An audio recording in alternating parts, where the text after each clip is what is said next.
Well, folks, how you doing? It's almost D-Day here now, in that I am almost ready to start this engine. So I have the ECU more or less connected up. There's the connectors going on to various different parts for the injection pump and various sensors. And although this looks like a bird's nest here, it's only because it's not properly wrapped up yet. But I actually have the Tessa tape to wrap it up properly with. And we've got the ECU connection down here. Now, the ECU is not connected yet. That's kind of the last thing I want to do once I have everything ready. I have the throttle position sensor mounted on the side of the engine now, so that's over there. I had to get a different throttle position sensor because the one I had before wasn't going to work for me, but that one there is off a Passat, and it's kind of a cylindrical type thing, and the bracket came with the conversion kit. And what I have here is I have my fuel pipe going onto the injection pump, and it's coming down here to a little custom-made fuel tank, which I just after knocking over.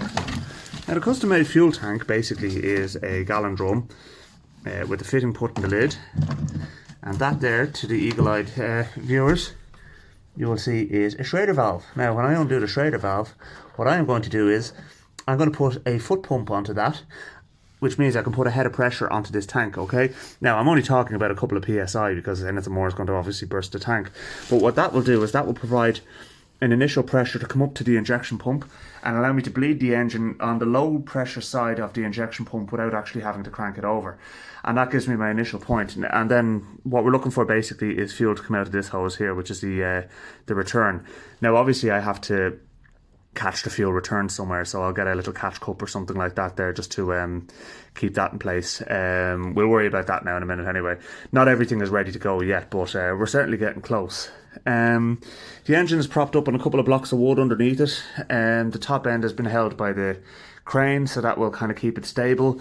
It might not look it, but it's actually pretty all right there. I don't think it's going to go anywhere, to be honest with you. The next thing basically is we have a fully charged battery over here, which is the battery from the Beetle. It's donating its services to this project at the moment. And we will connect all our power supply onto that. So that's really the next thing I need to do now. But what I might do is I might just connect up the, as I said, I have a foot pump there which I'll put onto the Schrader valve. I'll just try and push a little bit of fuel through the fuel pump and see how we get on. Okay, so I have the fuel return just put into an empty oil can there, okay? Now, there's nothing coming out of it yet, but what I did hear coming out of it, and that's the important bit, is some air. Okay, so we got some air out of the fuel pump, and you'll see there is actually a head of pressure on that tank now. As I said, the tank is firm, essentially, is what I've done. I mean, I haven't got a pressure gauge on it. But what we'll do is once we get the engine running, I can take the pump off, and basically there's no valve actually in the Schrader fitting. It's literally just an open pipe then. So then it'll be able to suck the fuel in itself. But at this point in time, there's just enough to get the initial start underway. So what we also need to do as well too is we need to crack at least 2 or 3 of those injection lines. And as we're cranking it, we should start to see fuel coming out of them. And then once we see fuel coming out of them, that's the system successfully bled.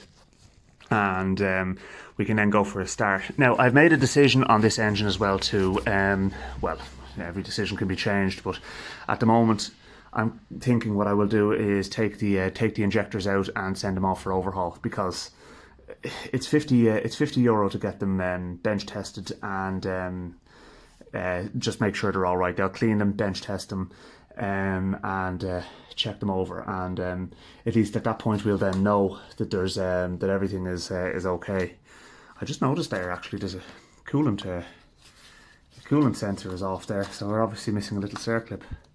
These are all the little things we're going to have to sort out as we're fitting the engine, but I know how that goes in. It's the same fitting as what's on the Golf actually. It's just a little kind of an oil clip that goes through there to hold the thing in place. I think I actually saw that around somewhere. So anyway, look, we can get another one of them if needs be. It's not a major ordeal. Maybe the old engine has one. Anyway, look, we won't worry too much about that for the moment anyway. It's not like there's any coolant in this. I won't be running it long enough to actually cook anything.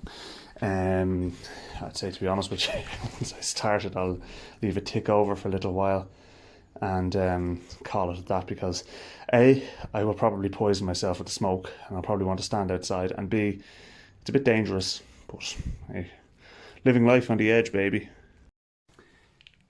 Okay folks, in my infinite wisdom I forgot to connect up the or to put the camera on charge last night, so rather than going and finding the cable and plugging it in and doing all that, I'm actually videoing on my phone, so quality seems to be reasonable enough in fairness, so I think you should be happy enough with it. Anyway, we have it cranking over, and I have all the wiring connected up, I think. I'm sure there's something I'm forgetting. In fact, I know there's something I'm forgetting, but all we have to do now is basically put the ECU on, and yeah, this is our emergency stop. Pull the wire off. That's all you can do. Anyway, now where did I put the ECU? That's behind you. That's behind you. Right, now, a big lump of an ECU, in fact. So, let's plug this in, and let's hope the magic smoke doesn't get out of it. Those of you who don't know, all electronic components are made with magic smoke built into them. It's how they work, and if you let that magic smoke out, they stop working. So let's just didn't know that. Hang on a second now. This, yeah, that needs to be along like that. You have no idea how long it took me to figure out how to connect this thing up. There we go. Now the ECU is connected up. We are going to be live now in a second. I don't know whether I'll hear any kind of clicks or movements, or I heard a solenoid click, and I'm hoping that was the fuel cut-off solenoid. If that was the fuel cut-off solenoid, the next thing we should be seeing as we motor this engine over is some fuel coming out the fuel return, which is over here. So let's try it.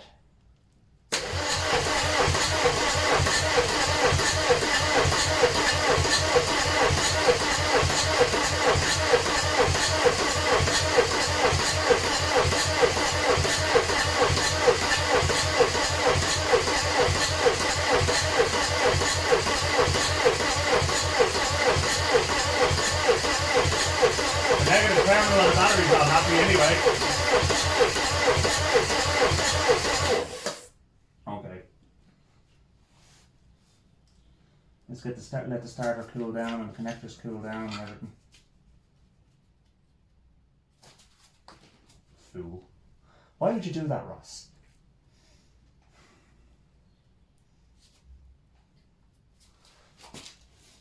So yeah, the negative terminal is hot on the battery there, so yeah, don't touch it. I just did, and I can tell you, I can confirm it is definitely hot. So let's see, we're not getting any fuel to the injectors, but yeah, I just need a bit more cranking. I mean, let's see if some of the pressure has gone out of the tank. Yeah, it has actually. A little bit more pressure on the tank.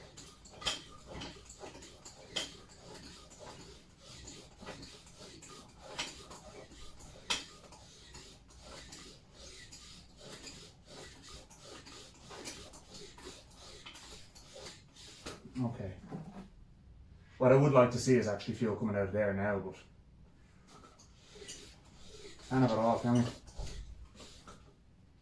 See, somebody said to me that would happen, but I don't see how it could. It's a vane pump that actually develops the low pressure, the low fuel pressure side of things. It's the lift pump, basically, so far as I understand, anyway.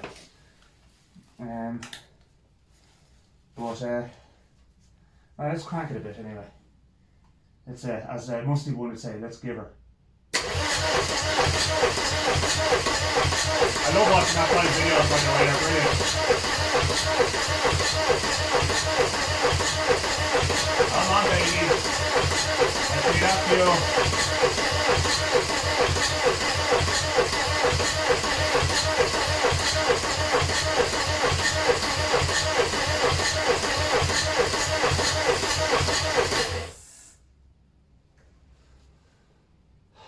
Right.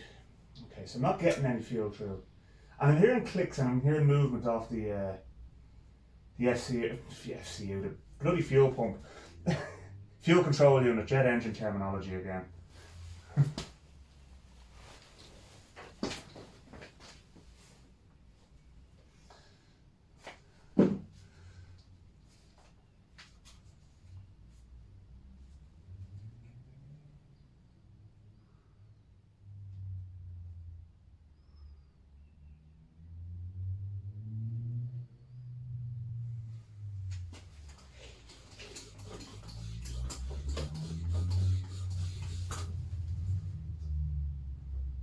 You know what we could do actually as well too, and it's one of the things I did while we're in. It's your man with his it's a Honda Civic. It keeps going by all the time, and no more interest in that than the man in the moon. Some of you guys watching might have interest in it. That's fair enough. You know, it takes all sorts, as I say, but I don't. Classic cars, vintage machinery, and old school stuff like this. Right, you know what? Let's crank it and keep the throttle wide open.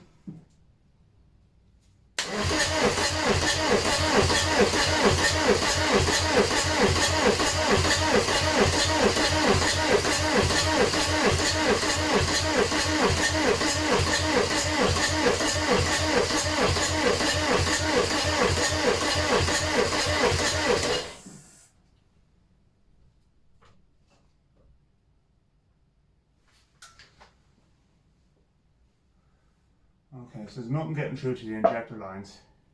I was just smelling that to see if there's diesel getting through to it, and there's not. So let's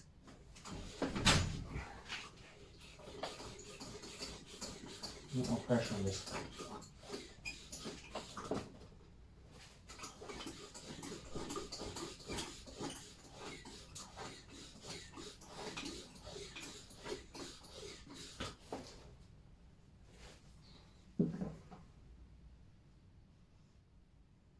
You can smell a bit of diesel coming out of it now. A little bit more pressure. I don't want to burst my tank here.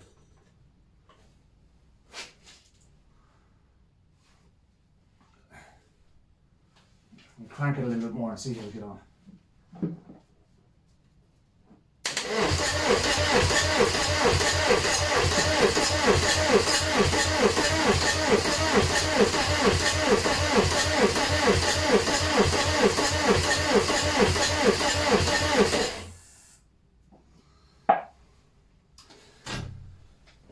Right, why are we not getting fuel through?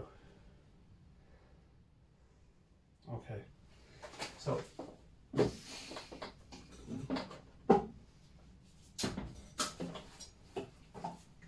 do the old-fashioned method, will we?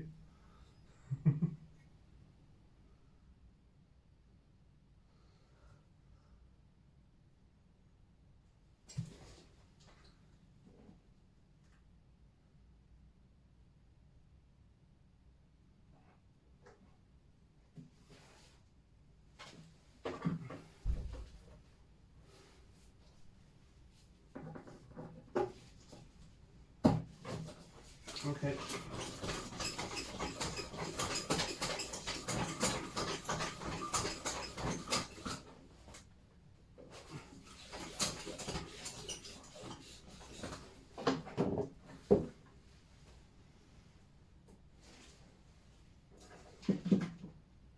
Hey, we're getting fuel through, folks. Okay, so it took a bit more pressure. Right, so now let's see if we can get some pressure through to the injectors. This is starting to get interesting. You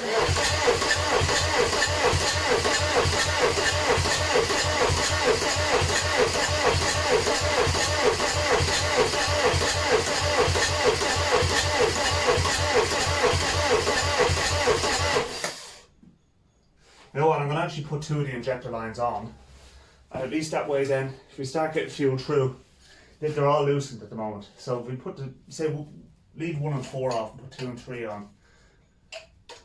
At least that way then, if it does start to kick, it kind of might take over a bit. I wonder, is there, oh, I know what I forgot one connection. Hang on a second. mass airflow sensor. I wonder, is that what's stopping it? It probably is and all. This is the mass airflow sensor over here. So we need that. Let's get that connected up. Let's just disconnect the battery first of all before we go connecting and disconnecting things from the ECU. And then what we can do is we'll crank it again. If it doesn't, so there's that there, right? So, okay, so there's mass airflow sensors connected, and there's the turbo boost control solenoid, which I can't imagine makes much of a difference, to be honest with you, but in my haste I forgot a couple of connections anyway, so we may as well connect them up. And this is what happens when you start getting excited with the pinnacle of a project, and you start forgetting stuff. Here's the turbo boost control solenoid. I'm sure that there's a name for people to use, I can't remember what it is. It's labelled Y68 in some of the drawings anyway, so that goes on here.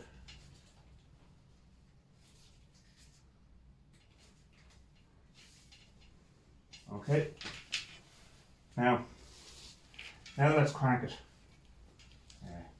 On the battery connection, Ross.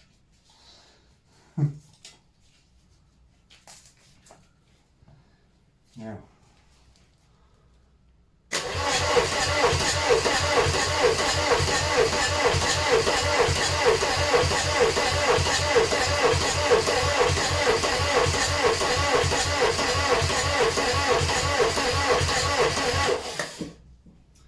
battery is just starting to get a bit low and I don't want it to die on me.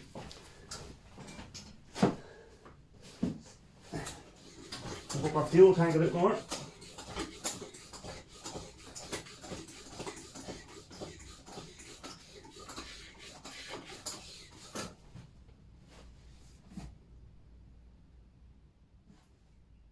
Okay, so a little bit of fuel dripping out there. So the fuel is now through the pump.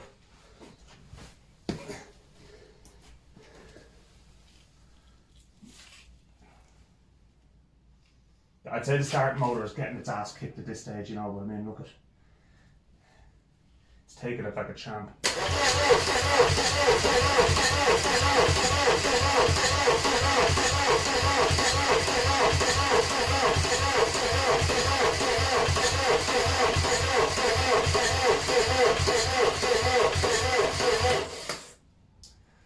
I'm starting to see a bit of wetness at that injector, you know that?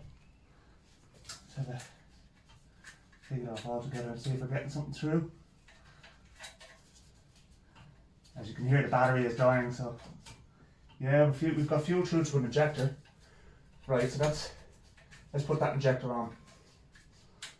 Okay. And what we can do is we can charge the battery for 10 or 15 minutes. It's a good charger I have, and then we'll come back to it. We can sort out some other stuff in the process. Let the starter motor cool down as well too, for that matter.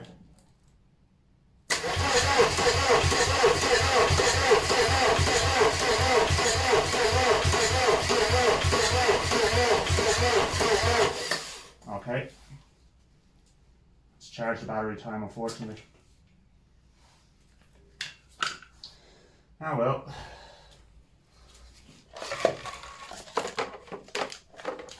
Get this back on anyway.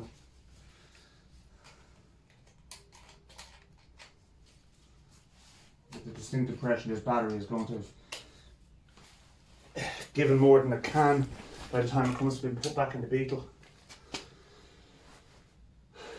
Okay, fast charge on. Right, we'll come back to this now in about 15 minutes and hopefully we'll have enough juice just to get us going. Ah well, you win some, you lose some. Unfortunately, I don't think it's going to start today for me. Battery is just getting too low, and you know, the starting motor is getting a serious workout at this stage. I gave it a good shot, so I think at this point in time what I'm going to do is I'm going to start having a look through some wiring diagrams, see what is actually going on with it and what power needs to be in places that I have not put power to. The reason I asked that question now is because of the fact that I actually connected up the my fault code reader to the OBD port that I have wired in, and it said it got power, but it wasn't reading the ECU. So I have to ask that question as to why that is. So yeah, I'm catastrophizing at this point in time. You know, there's always that question in my mind, oh, is there something wrong with the ECU, this, that and the other, you know, and I don't want to go down that route. I think yeah, I need to come at this with a fresh head again. Yeah, look, we'll pick this up again anyway. I think this will probably be hopefully only one of 2 will it start videos. Will it start this time? No, but will it eventually? Of course it will. You better believe it, and I'm not going to stop until I get to that point. Thanks for watching. Don't forget to like and subscribe, and I'll see you in a future video.